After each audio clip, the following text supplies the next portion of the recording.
Welcome to episode 2 of How to Be Successful in University. Today we are going to cover note taking. So get out your pen and paper and get ready to take notes about how to take notes. All right, so let's just get into it. The first bit of advice is to handwrite your notes opposed to typing them. I know in this new digital era, we are so inclined to bring our laptops into class and to take notes on the laptop. However, I find it very distracting to take notes on your laptop. It's so easy for you to click on a different link, go to a different page, not pay any attention. So I think that handwriting your notes not only is more efficient in helping you learn, but it is proven that when you handwrite things down, it gets stuck in your brain better, you remember it better, and you have something physical that you can go back and study and make more notes on or highlight or whatever. So please try to handwrite your notes as much as you can. So to go off of that, the next tip is to color coordinate your notes. This could be highlighting in certain colors or writing in certain colors. I personally like to write with 3 main colors: red, blue, and black. So for example, things that are written in black, it's not that they aren't important, but it's just like additional notes. And then the things that are in red and blue are the things that are most important. So definitions, subtitles, things like that, I would put in blue, whereas things in red are like big titles or the word that needs to be defined, and then the definition will follow in blue, things like that. So whatever colors work for you. I'm sure there's probably research out there for colors that work the best, but those are the ones that I've always used. It always works well for me. I do even take my colored pens with me to class, and I try my best to keep up with the lecture and change my colors as I go. However, you don't have to do it that way. You can write in class in one color, like black or blue, and then when you get home, rewrite your notes in another color to organize it. The third tip is to always, always, always take notes, whether you are watching a video that was assigned to you, whether you're in class, whether you're preparing for class, whether you're reading articles, whether you're listening to podcasts, literally no matter what it is, if it's assigned to you to read or to cover or review,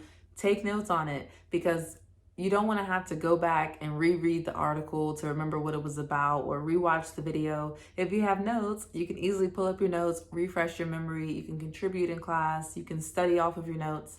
So I think that it is so efficient. It takes a little bit of time, of course, to sit down and write notes on all the things that you're studying and covering. But in the end, when it goes down to revising or studying towards the end of the semester or the end of your class, you have all your notes there, so you don't have to redo it. So my fourth bit of advice, I give you guys an option, basically. So you can prepare your notes before the lecture, or you can review your notes at the end of the lecture and amend them at the end. So this could be adding to them, filling in wherever you missed out on, doing further research or reading, things like that. So if you choose to prepare before your lecture, this is helpful if your professors already post the lessons online. If the lessons are already posted before class, which in this new age with digital learning, it usually is, you can just go to the website, take notes, and then when class comes, you kind of just chill out because you already have the notes from the slides, and you just add wherever you feel like, you need to further elaborate based on what the professor says. If you choose to wait to take your notes after class, or review your notes, I should say, after class, then in class, you're going to be using probably one color. You're going to be jotting down notes really quickly, just going with the lecture. And then at the end, when you get home or when you go to the library or whatever, you're going to have to go back, review the notes, fill in places that you didn't get to fill in when you were in class, or do further research on a word or topic that you weren't sure about. Pull up the slides that maybe were posted after class and make sure you have everything that you need that was presented in class. So this really depends on what works best for you, and also on how your classes or modules are set up.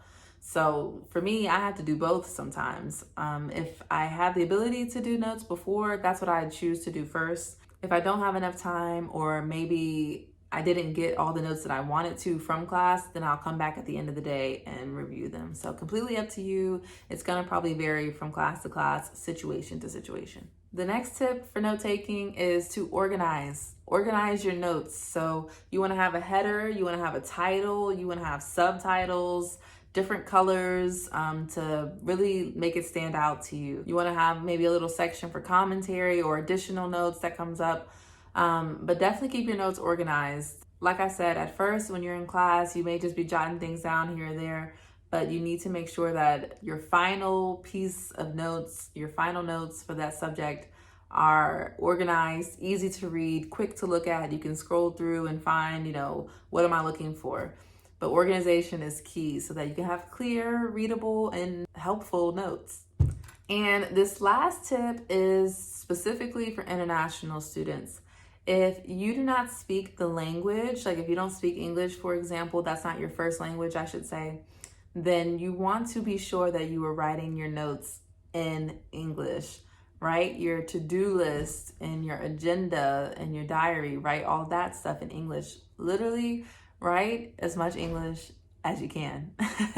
I know it's very easy and it's second nature for you to go in and write things in your own language, in your first language, but the more that you practice, the better you'll get at it, and it'll pay off in the end when you have to write these big assignments and take these tests.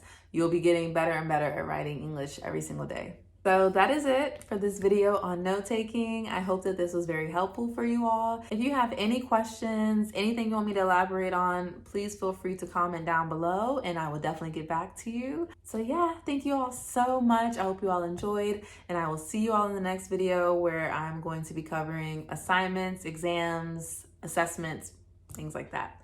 See you next time. Bye.